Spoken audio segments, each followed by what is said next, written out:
What's shaking, YouTube, and welcome into the Hollywood Rip Studio for the Cardboard Critics Sports Card Podcast, the show where we highlight some mighty good-looking invest cards each and every week, starting, in our eyes, or sometimes my eyes, because we don't always agree.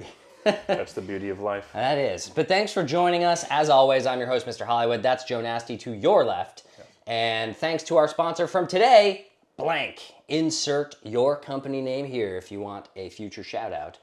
But this week's episode is all about baseball because we've officially hit the midpoint of the offseason, or as we call it, the winter doldrums for the baseball market. And we've got 3 baseball cards for you here today. Seasonal depression. Yeah, that we think are buys potentially heading into the 2024 season. Remember, as always, the views expressed in this show are solely our opinions and do not constitute investment advice. Please consult a professional advisor for any investment decisions, or just, take our advice. It's up to you. Your choice. Yeah, it's your choice. Card number one, Corbin Carroll. Oh. Outfielder for the Arizona Diamondbacks, his 2019 Bowman Draft First Chrome Prospect Autograph in a PSA 10 is down 77% over the past year to $300 per card. This was a $1,300 card a year ago after he was the unanimous NL Rookie of the Year, where he hit 285 with 25 homers, 76 RBIs, and 54 stolen bases. Yeah. Well, 2024 was a huge regression for Corbin Carroll. He hit just 231. He did hit 22 homers, 74 RBIs, and stole 35 bases. But that is surprising to me. That OBP was 40 points lower. His OPS was over 100 points lower. Wow. But, post All-Star break Corbin Carroll last year, he hit around 270. He hit 20 homers. He had 20 homers, 41 RBIs, and 21 stolen bases after the break. That's insane. That's ludicrous. Basically, his entire season was right there in that period. Yeah. I think the Diamondbacks got way better this offseason. Obviously, adding Corbin Burnes is a huge add. They still have Zach Gallen. They still have Eduardo Rodriguez, Merrill Kelly, and Jordan Montgomery. It's a phenomenal pitching staff. It really is phenomenal pitching. And it comes from both sides of the hill. Yeah. So they can really mix and match. They can batter any lineup that they want. They do want to get rid of Montgomery, but yes. Yeah. They basically traded Christian Walker for Josh Naylor, who's basically just a younger version of Christian Walker. Maybe not as good of a defender. Definitely not. Right now. But Josh Naylor hit 31 homers last year, drove in over 100 runs with Cleveland. I would love to see the Diamondbacks add potentially a corner outfielder or a third baseman or a shortstop. Geraldo Perdomo is solid, but not really a sexy name per se. I actually think the Diamondbacks would be a prime fit for someone like Nolan Arenado, who is trying to get traded and wants to come to Southern California. Phoenix is awful close. It is. I also think they'd benefit a lot from someone like Ha-Seong Kim, who is still a free agent. Now that's an interesting idea. I feel like if they did get one of those pieces, they would be legit. But Corbin Carroll is so suppressed in terms of price, and he has just pretty much all of the hit and offensive tools, right? He hits for a decent average. He should be hitting 270, 280 every year. Right. He has 20 to 30 home run power. I mean, the guy hit 20 home runs in a span of like from July from July to the end of the season. And then keep in mind, this is his PSA 10 version of his first Bowman. Right. Like, look at Gunnar Henderson's PSA 10 version of the first Bowman. It's like $800-900. Corbin's at $300. To me, that seems really, really low. And personally, I think because the Diamondbacks are so good, and yes, it's a stacked NL West, the Dodgers, the Padres, and the Diamondbacks are all very, very good teams. Who knows about the Giants? Hey, who knows about the Giants? I mean, they might be the best 3 teams in baseball. Who knows? Who knows? Padres, I'm a little iffy on, depending on what they give up, if they decide to shed salary more or what. But I think Corbin Carroll is seriously, seriously undervalued right now. He had as disastrous a first half as you can have. Truly. I think he hit like 190 or 200 or something in the first half. I mean, was just totally... But there was... I watched a video. He changed the mechanics of his swing. He had an unbelievable second half. Unbelievable for... This would be one thing if he was just bad the whole year. But he woke up in a big way. And if he has a good first half next year, I'm telling you, this card... You're going to be looking at this card... if he has the second half he had in the first half next year, this card is going to be more than double. Yeah. It will more than double from $300. I'm telling you, this is going to be like $600, $700, $800 if he has a year more similar to his rookie year. What are your thoughts on Corbin Carroll? A lot to unpack there. I mean, first and foremost, the arms race in the NL West is crazy. It's wild. It's Burns, Gallen, Kelly, just to start at the top. Yeah. Yamamoto, Glasnow, Snell, Ohtani, Logan Webb. That's just before you even get into the depth pieces.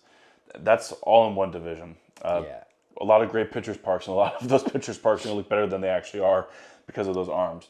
You nailed it with the post-All-Star numbers, though, with Corbin Carroll. I remember sitting right here in this seat in a very early episode of ours talking about how we turned on a Diamondbacks game and Corbin Carroll was hitting like 6th. And we were flabbergasted. I think they put him at like 8 at one point. He may have dropped that low. I just remember the specific game that we watched. And I was like, I'm sorry. Corbin Carroll's not batting, first, second, or third in this lineup? But what's going on here? And to me, that was everything I needed to know, that things were just not clicking. He got off to a really tough start. To be honest, and like you said it all, like Corbin Carroll, I think is an excellent player. And if he does start off the way he finished, well, then hello, that's essentially a full season of excellent baseball. Post All-Star break through the start of a new season. I actually don't love the Josh Naylor move as much, if we're just going to talk extra pieces for this Diamondbacks team, for a couple of reasons. One, Christian Walker, yes, Gold Glove first baseman, perhaps the best defensive first baseman in MLB as we speak. I think the Diamondbacks, sort of to your point with the corner outfielder and the third base just need right-handed hitting. And they had that with a guy who, the behind-the-scenes stuff was a pretty integral part of the fabric of that Diamondbacks team and that run that they went on to the World Series. Like, as they were building these pieces, like Corbin Carroll, like all of a sudden the guy, who's the other lefty who runs really fast with the long hair? Jake McCarthy. As I asked it came to me. Like, Christian Walker was the steadfast guy who was there as they built up. And they sort of jettisoned him. And I think that's a pretty big loss for them. Naylor will slug. He doesn't really get on base, though, otherwise, except for his home runs. And so you had the right-handed bat that they needed. But the pitching is going to carry them, though. I mean, this pitching staff is... getting Burns, to me, I think this is a top 3 staff. Out of nowhere, in baseball. But yeah, it's the best... Well, it's arguably the best 1, 2, 3 in baseball now. Yeah. Arguably. Yeah. I mean, this staff, the Dodgers and the Yankees, those are the 3 best. Those are the teams. Those are the 3 best. The Phillies just picked someone up as well. Yeah, Luzardo. Yeah, Jesus Luzardo. So it's another great staff. So Ranger Suarez, Wheeler, Nola, and then Luzardo's good. I mean, very good. Those are the 4. Yeah, those are the 4 big ones. But let's move to invest card number 2 for this week. And again, like we said, it's sticking all baseball, and that's Yoshinobu Yamamoto, the starting pitcher for the Los Angeles Dodgers. His 2024, we're going to specifically look at the Topps Home Field Advantage card in a PSA 10. We have talked about this exact card. I think this is the card we used on our Invest segment the week before the playoffs started. And I think it was like $60, and we said, worst case scenario, the Dodgers get ousted early, and Yamamoto gets shelled, and this card goes from $60 to $50. The upside is Yamamoto actually turns out to be the $300 million man that he is, and lo and behold, the Dodgers win the World Series. That card got up to $125 to $135 after that World Series, but now it's back down. It's down 22% over the past few months now. It's now $96. 2024 for Yamamoto, 7-2, 90 innings pitched, 105 Ks with a 3 ERA on the nose. Just a .96 whip and 3.86 ERA in the playoffs with a 2-0 record. He pitched 18.2 innings there. I still love this card, and we've talked about it before, but I really love the home field advantage card specifically and Yamamoto for 2 reasons. Number one is I love that Topps made superfractors of the home field advantage cards. They really feel like the downtowns of baseball now, and they haven't cheapened it yet, right? Like Panini has just crushed the downtowns. They are awful in every way. Home field advantage cards are basically downtowns because they have, the city in the background or something about the city in the background. They're actually well done still. And now that we have superfractors of them to chase, I think the home field, the HFA card, is going to be a massive, massive case hit that people are going to be chasing for a while, for years now, in the baseball hobby. And then just Yoshinobu Yamamoto, generally speaking. Let's take a look at his baseball savant metrics from last season. And you're going to find that, keep in mind, this is a dude transitioning to a new country, a language he doesn't speak, facing batters he's never faced before. Different baseball. With a different baseball. Weight of a contract. Yeah, crazy contract. But 10, you'll see here, 10 of the 16 stat categories were all great in the red, and that is all of that thing factored in. All of that stuff factored in, right? New country, no language barrier, entirely new players, best players in the world, new baseball. And yet Yamamoto still had a 3 ERA, kind of carried the Dodgers pitching staff along with Walker Buehler there to a World Series title in his first year. Look, Yamamoto's only going to get better. He's going to get an extra day of rest now in a 6-man rotation, so I think the injuries hopefully are not going to be as much of an issue for him. And he just has so much less pressure now, having won a World Series already and performed in a World Series. And he's got Blake Snell. And he's got Ohtani coming back. Roki Sasaki. Maybe a Sasaki. I think Yamamoto posts an ERA in the 2s this year. I think he wins double-digit games. I think he makes his first All-Star appearance this year. We've talked about it before. There's a reason he was given $300+ million, and if it was the Dodgers of all people, and the Yankees and the Mets also wanted to give him that too, and the Phillies wanted to give him that too. Every team. It's legitimate, right? Like, Yamamoto will be a stud. And even though I usually don't like buying pitchers, I always say, do not buy pitchers' cards. You do. Yamamoto is not predicated on power pitching, which is why I feel safer with him than, say, a Paul Skeens, who kind of feels like his arm will flame out eventually. Like, eventually, inevitably, you can't throw 102 miles an hour forever, right? Yamamoto is predicated on location, changing speeds, movement, command, right? I like those kinds of pitchers more in terms of longevity than sexy power pitchers like a Paul Skeens. And the fact of the matter is Yamamoto is paid as the best pitcher in baseball for a reason, right? One of the best arms in the world, and you saw it a little bit in the playoffs, and you just look, huge transition. Huge transition. I just think Yamamoto hasn't even scratched the surface of where his value will be at, say, in a year or 2 years. Of course, barring catastrophic injury. Right. I still love this card, and I still really like Yamamoto stuff heading into next season. Absolutely. And all that, and he still accumulated a 1.7 WAR in limited games. Right. I think you hit the nail right on the head with the 6-man rotation. On extra days rest, this guy's basically the best pitcher in baseball. Maybe not with the innings per se, but in terms of effectiveness, and if you want a high-quality 5+ plus innings, when he gets that extra day of rest, he was borderline untouchable. And that was the main point I was going to hit. For Yamamoto, I think the game logs truly speak for themselves with him. Yes, so everything you talked about in terms of the behind-the-scenes stuff, it took him a second. He started his career in a different country, a different Asian country, and then had to come back. He was figuring things out. He put together this really good run of games, had a fantastic game in the Bronx where he went 7 innings and struck out like 11 Yankees, if I remember. Yep. And then got hurt. Like the very next start, he got hurt. Yeah. Missed a really long amount of time until I think he came back in September, maybe late August. Again, took that time. They were very careful with him. And the numbers weren't necessarily there. And his first playoff start, we were there. He did get shelled. That game 1 against the Padres, which they did end up winning thanks to the offense, he wasn't very good. But what he did do is then come back and pitch in pivotal games all throughout the playoffs, including the clinching Game 5 against the Padres. On normal rest. On normal rest.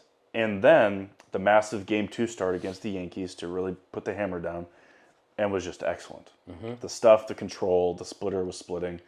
He throws it like a changeup. It's crazy. With 96. Like, he's not a power guy, but he still throws 95, 96. You talk about the health. He's got the crazy workout routine. The plyometrics that we here in America are sort of just now learning. It's like, now we finally see weighted ball stuff, and as opposed to like, see ball, throw ball hard, use lower half. Yamamoto's out there with like, I've got my spears. Yeah. Look at me use my core. He's got like his Nerf javelins. Truly. So, he's a different animal. I think the 6-man rotation and the innings will probably hold him back from like true accolades. Yeah. But I think if you watch him game in, game out, you're like, that guy's really good.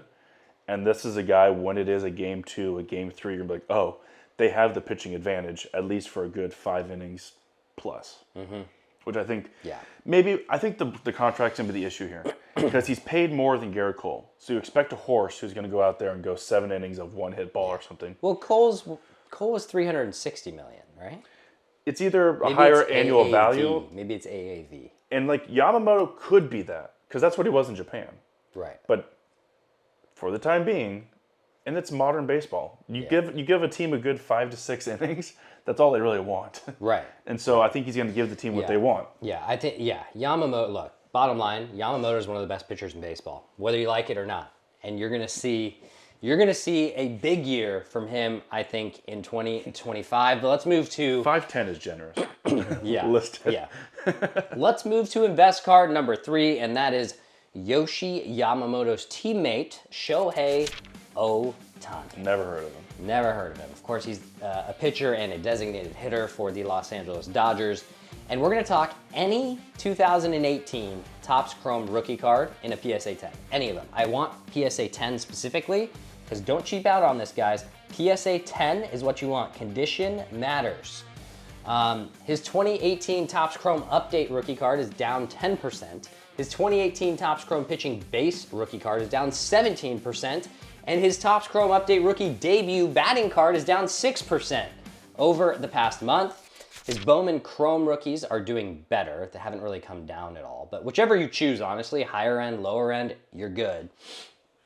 I don't need to say this, but 2024, we all know what he did. 310 on the batting average, 54 homers, 130 RBIs, 59 stolen bases, a nearly 400 OBP, an OPS over 1,000, and he had WAR over 9. Only hitting. He will pitch again in 2025. It will not be at the start of the year, but when he does, if he is any bit like he was before, and a lot of you need to remember how dominant of a pitcher Shohei Ohtani was in 2022 and 2023. We'll take you over to the Baseball Savant numbers again. You look at his batting. We don't really need to look at this, but it's one of the most ludicrous things I've ever seen. You look at his percentile ranks in batting. It's redder than this button. Yeah. I mean, 99, 100, 99, 99, 100, 100, 100, 100. These are my player ratings when I edit them in MLB The Show. It's a video game. But let's look at his pitching. These were his percentile ranks from 2022. And you can see he's just about in the 90s or the 80s in just about everything as a pitcher. Now, obviously, the injury risk is really what you're concerned about, but I'm telling you, if you thought Ohtani cards were overpriced or can't get any higher, I urge you to think again. Because if Ohtani pitches to a 3 ERA and wins 8 to 10 games, right? Which is, I think when he won his first MVP, he won 9 games, 9 wins, had a 3.18 ERA. If he does something like that and he hits 300 again and he hits 40 plus homers and steals 30, 40 plus bases again, you can forget it. Like, you can forget about being able to afford his stuff ever again. Because now he's in the biggest market in baseball, and the Angels are in the same market. No, the Angels are not in the same market. The Angels are in Orange County, for those of you who do not know geography. Okay? Don't look at maps. Shohei Ohtani is on the Dodgers. Okay? It's the biggest market in baseball, and it is an international market now. It is not just LA. You cannot debate this, that the LA Dodgers are the biggest brand in baseball, bar none right now. Certainly in the Pacific Rim. He's on the best team, right? That'll have a great chance at repeating. He just won a unanimous MVP, his 3rd unanimous MVP, without even pitching.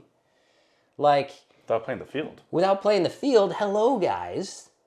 If Shohei Ohtani stays healthy this year and puts up a dominant 2-way year for the Dodgers, not the Angels, for the Dodgers, forget about it. I think all of his cards could double from here, easily. The worst case scenario, he isn't healthy. And they come down, what, 10%, 20% again? That's worst case scenario. If Ohtani stays healthy, he will have a massive year. And I mean massive. And everyone that was talking about Judge and Lindor will sit down and shut up. Because I don't think anyone's talking about Lindor even anymore. they know that when Ohtani is doing both and he's healthy, he's the greatest baseball player they'll ever see, and they know it.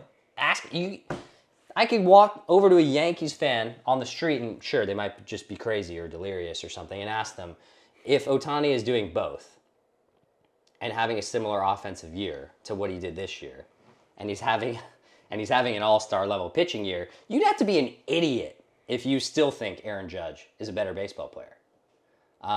I don't really like to compare eras because I think it's kind of impossible. Different game. Totally different game. But Shohei Ohtani is one of the only athletes currently playing in any sport right now who could potentially be the greatest of all time. Maybe Lionel Messi. I would argue, okay, Lionel Messi's probably the greatest of all time. But there is virtually no other athlete who you can say that about, level-wise, for the most part, right? Mahomes still has a way to go to reach Brady, and he's been horrible this year. Yeah. Right? I mean, who else is in that conversation? LeBron?